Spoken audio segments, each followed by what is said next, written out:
Hey everyone, Gaijin here. So, let me drop a hypothetical situation on you really quick. You're a guy in Japan, either right now or going over once the world stops being on fire, and you see on your neighborhood notice board that there's a community matsuri coming up. And you know this one's gonna be huge. Yatai stalls as far as the eye can see with all manner of food and games, the local Taiko group announcing a big performance on stage, there's gonna be that energized parade of the local shrine's Mikoshi, and wrap it all up, a huge fireworks display. And having been to a few festivals yourself, you decide now's the time. No longer are you gonna show up in boring old t-shirt and jeans. This time you're gonna go decked out in a yukata with all the accessories. So you dash to your local Aeon, dump 40,000 yen into the hands of the cashier, and then run home with everything you're gonna need. A slick, soft to the touch, brand new yukata with actual Tamoto sleeve pouches, and though it might be tempting to carry your wallet, keys, and smartphone in them, yeah, don't do that. But hey, that's what your brand new Kinshakutai string bag is for. Feels awesomely old-fashioned too. And a brand new pair of wood-stained geta, which will actually hurt like heck after walking in them for about an hour, but you're too excited to care. And then you got... oh no, that's right, the obi. If you're not a complete coward who went out and bought a cheater already knotted Velcro strap-on, you're likely holding this thing in your hands thinking, how in the heavens do I tie this thing? It's like 12 feet of raw fabric. Do I turn it like this? Do I tie it like that? You can't just tie a knot in this thing. It's too freaking thick, so how do you obi? But then you slap yourself in the face and realize, oh, that's right, I have the internet. So you rush off to some tutorial video on YouTube to figure out the 12-step science project that is figuring out how to tie this freaking thing and not look like a total gaijin dunce to the matsuri, and it starts off well enough. For guys, one of the easiest knots that you can fashion is the clam's mouth. It looks neat and gives a nice old-fashioned distinguished look.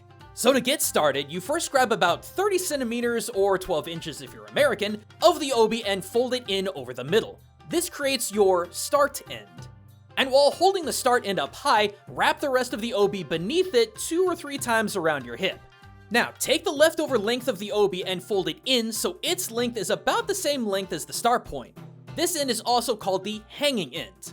With the 2 ends hanging down, cross the hanging end in front of the starting end and pull the hanging end underneath the starting end and tighten the knot. Next you completely run out of obi to finish the knot. Yeah, that's kind of the problem with these tutorials is that they don't really account for bigger foreigners actually trying to wear these things. And I'm sorry to say, my fellow gaijin, but we usually end up on the plus size spectrum when it comes to Japanese measurements. Traditional yukata are just tailor-made for Japanese sizes, and as that uncomfortable shopping trip to go buy jeans showed us, trying to get Japanese clothes to fit us is a bit of a challenge. Not to mention, a lot of us, myself included, have a bit of a gut, which makes getting Japanese clothing on and fitting properly kinda difficult.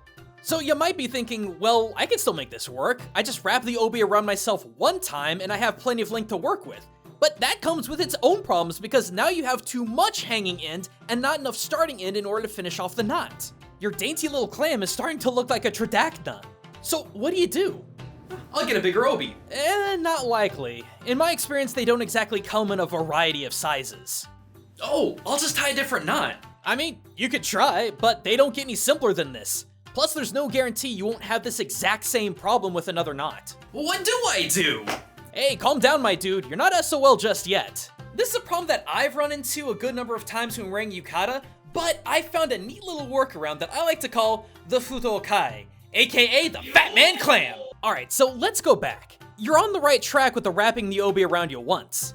Now, fold the hanging end under itself like normal so both it and the start end are roughly the same length, and then tuck back in the excess obi. This will help make the length more of what you need it to be. Next, continue as per normal. Layer the hanging end over the start end and then pull the hanging end behind it and up the starting end. Now, here's the tricky part. Wrap the hanging end around the start end in order to tie the knot. Now, instead of simply pulling the hanging end through, pinch the hanging end on its lower half. This is typically the part of the fabric that you first feel when you're about to pull the hanging end through. You see that all right? Now, pull the pinched end through to form the knot. The excess hanging end will be slightly folded in onto itself, and as you pull, adjust the hanging end so that it and the start end are at least somewhat symmetrical. Adjust the hanging end and starting end as needed, and boom! You got your Fat Man Clam! The reason why I suggest this knot if you're a big guy with a bit of a gut is because you have complete control over how much obi is needed to tie the knot.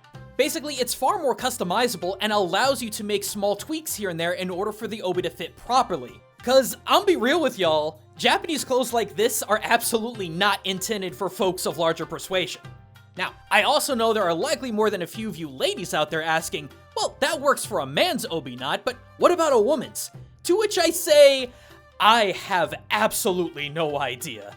Obi knots for women are on a whole different level, even for casual wear like yukata. And I've never worn a lady's yukata, so I really couldn't tell you. But I know there are cheater obi out there to help simplify the process, and I'm sure there's a couple of gals out there living abroad who could show a similar sort of simplistic way to tie an obi. For now, Fat Man Clam's all I got.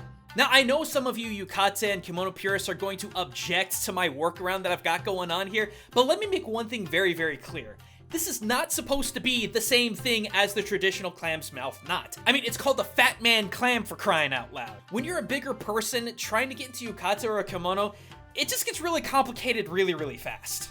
All I'm trying to do is provide a way for bigger foreigners like myself to wear yukata in a way that won't look utterly stupid. And look, speaking from experience, if you go to Japan and you actually do wear the Fat Man Clam, I don't think people are gonna harass you because your obi knot isn't exactly perfect. As long as you don't look like this, I think you're gonna be in the clear.